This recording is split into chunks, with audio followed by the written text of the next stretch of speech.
सदी की बात है जब अंग्रेजों का भारतवर्ष पर कहर फैला हुआ था। जो भी उनके खिलाफ बगावत करता वो उसे अपने बदबूदार जेल में डाल देते। आखिर कब तक इन अंग्रेजों की गुलामी हमें सहनी पड़ेगी? यहाँ रहते रहते 14 साल हो गए हैं। कुछ दिनों में हम बस यहाँ से छूट जाएंगे, लेकिन हम बाहर जाकर करेंगे क्या? मैं तो सबसे पहले अपने परिवार से जाकर मिलूंगा। मेरी बेटी बहुत बड़ी हो चुकी होगी। पिछले 14 साल से मैंने उसे देखा तक नहीं है। कमल और करिया अंग्रेजों के झूठे आरोपों की वजह से कैद हो गए थे। पूरे 14 साल जेल में बिताने के बाद आखिर उनके छूटने का दिन आ गया था। दोनों बहुत ही ज्यादा खुश थे। मैं उम्मीद करता हूँ कि तुम सबक सीख कर जाओगे और तुम भी उम्मीद करना कि हम दोबारा नहीं मिलेंगे। कमल और करिया जेल से छूटकर तुरंत अपने घर जाते हैं। दोनों एक ही गांव के निवासी थे। कमल अपने परिवार, अपनी बेटी विद्या से मिलने के लिए बड़ा ही खुश होता है और जैसे ही घर जाता है वहां जाकर देखता है कि वहां पर एक टूटी फूटी मकान है। सुषमा, पायल, कहाँ हो तुम दोनों? देखो मैं आ गया। कुछ देर आवाज लगाने पर भी वहाँ कोई नहीं आया। तब गांव के घुम्मड़ काका ने कमल से कहा, कौन हो तुम बेटा और किसे आवाज लगा रहे हो? अरे घुमक्कड़ काका, आप तो बूढ़े हो गए। मुझे पहचाना?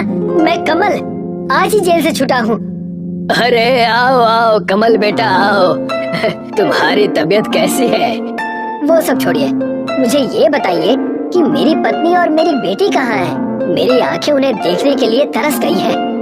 क्या बताऊं बेटा, तुम्हारे जेल जाने के बाद तुम्हारे घर का बुरा हाल था।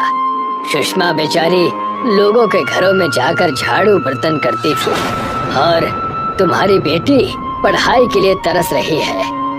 भगवान ने मेरे परिवार का बहुत बुरा हाल किया है। मैं अब क्या करूं जिससे मेरा परिवार सही सलामत रहे? लेकिन ये दोनों हैं कहाँ? तुम्हारी बेटी और पत्नी हमारे गांव के उस जंगल के पास ही रहते हैं। आजकल सुषमा वहाँ लकड़ियाँ काटकर अपना घर चला रही है। जाओ जाकर मिल लो। चाचा की बात सुनते ही कमल अपने परिवार से मिलने जंगल की तरफ चला गया और वहाँ जाकर अपने परिवार को बुरी स्थिति में देखकर उसकी आंखों से आंसू बहने लगे। सुषमा, देखो मैं आ गया। चलो अब घर चलो। अब आए हैं आप, जब हमारा परिवार ही नहीं बचा और क्या करेंगे उस घर में ले जाकर? वहाँ ना तो कुछ खाने को है और ना ही रहने के लिए कुछ बचा है। तुम उसकी चिंता मत करो और मेरे साथ चलो और पायल को भी साथ ले लो। नहीं पिताजी, मुझे तो आपको पिताजी कहने में भी शर्म आती है।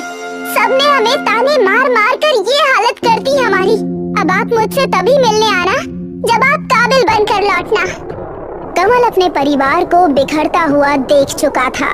वो वहाँ से चुपचाप मायूस होकर चला जाता है और सारी बातें करिया को बताता है।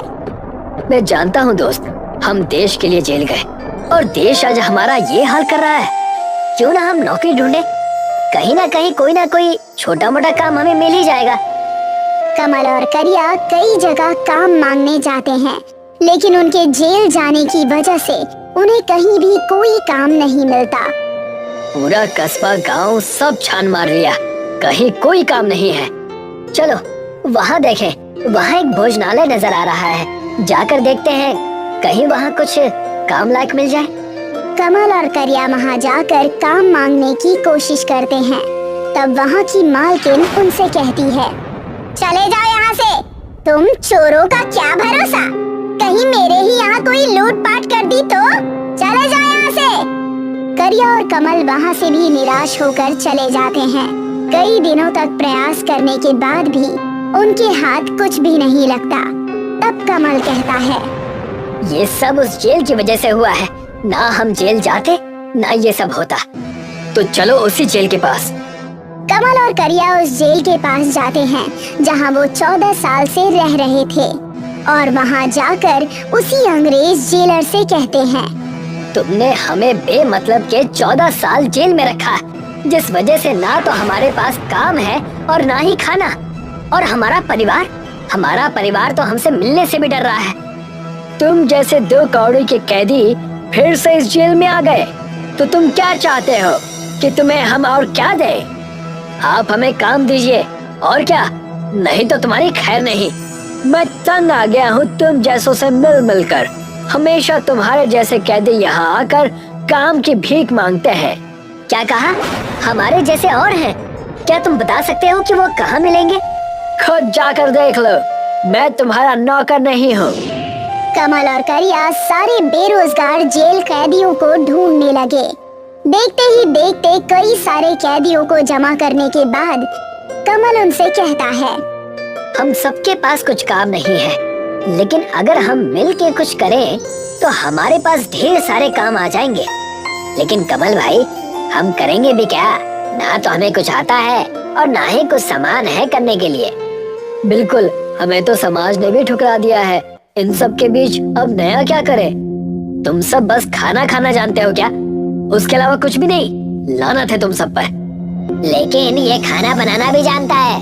खाने पीने से याद आया कि हम एक होटल खोल सकते हैं, जिसे हम सब लोगों को खाना खिलाकर पैसे कमा सकें। नहीं, ये सब नहीं करना, मैं इस चीज में नहीं हूँ। कमल भाई, हम कुछ राशन उधार लेकर अपना होटल खोल सकते हैं। हमें बस अच्छी जगह की तलाश है। जगह की चिंता मत करो, मेरे गांव का घर किस दिन काम आएगा। हम कल ही वहाँ पर जेल होटल खोलेंगे। सारे जेल के भाई बंधु उस होटल को चलाएंगे। करिया और कमल ने मिलकर कमल के घर को एक जेल जैसे रेस्टोरेंट में तब्दील कर दिया, जो गांव के बिल्कुल पास में ही था। सारे कैदी गांव-गांव जाकर अपने जेल रेस्टोरेंट का प्रचार करने लगे। देखते ही देखते कुछ समय बीत चुके थे। कमल का जेल रेस्टोरेंट चलने लगा था। कमल और उसके साथी कैदियों की मेहनत रंग ला रही थी। भाई साहब, क्या आप मुझे आलू का पराठा और सरसों की सब्जी देंगे? हाँ बिल्कुल, मिलेगा ना। आप जाकर टेबल पर बैठ जाइए। जेल रेस्टोरेंट है, इसका ये मतलब नहीं कि तुम हमें जेल जैसा ही खाना दो। याद रखना, मैं बहुत खतरनाक हूँ।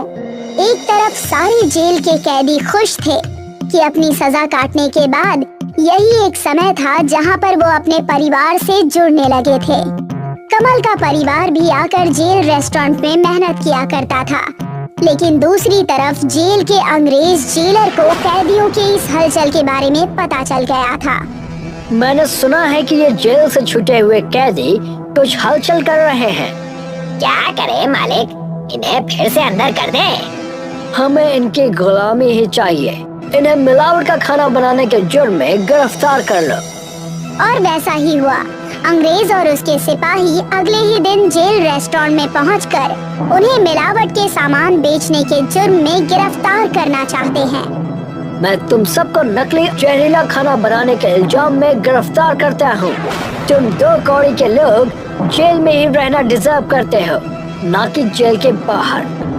और जैसे ही अंग्रेज जेलर और उसके सिपाही वहां उन्हें गिरफ्तार करने लगे, सारे गांव वाले इकट्ठा हो गए और उनसे कहने लगे, तुम सब यहाँ से चले जाओ, वरना तुम्हारी खैर नहीं। हम तुम्हें कहीं का नहीं छोड़ेंगे। लगता है तुम्हें भी मुझे गिरफ्तार करना पड़ेगा। अंग्रेज के इतना कहते ही घुम्मड़ काका ने अपने थैले में रखा हुआ दिव्य अगरबत्ती का राख निकालते हैं और उनसे कहने लगते हैं, ये मेरे हाथ में जो दिव्य अगरबत्ती का राख दिख रहा है ना, ये जादुई है। अगर इसे मैंने तुम्हारे ऊपर डाल दिया तो तुम्हारा जीना हराम हो जाएगा। मैं इन सब अंधविश्वासों को नहीं मानता। घुम्मड़ काका ने उनके ऊपर अगरबत्ती का राख डाल दिया, जिससे अंग्रेजों को दिखाई देना बंद हो गया। अरे, मुझे दिखाई क्यों नहीं दे रहा है? ओह माय गॉड, मुझे दिखाई क्यों नहीं दे रहा है? मुझे माफ कर दो, मैं ये गलती दोबारा नहीं करूँगा। अभी सिर्फ दिखाई देना बंद हुआ है, चले जाओ वरना सब बंद हो जाएगा। घुम्मड़ काका के इस जादुई राख ने जेल रेस्टोरेंट को बचा लिया। सारे गांव वालों ने मिलकर एकता से उनका सामना किया और उन्हें अपने गांव से भगा दिया।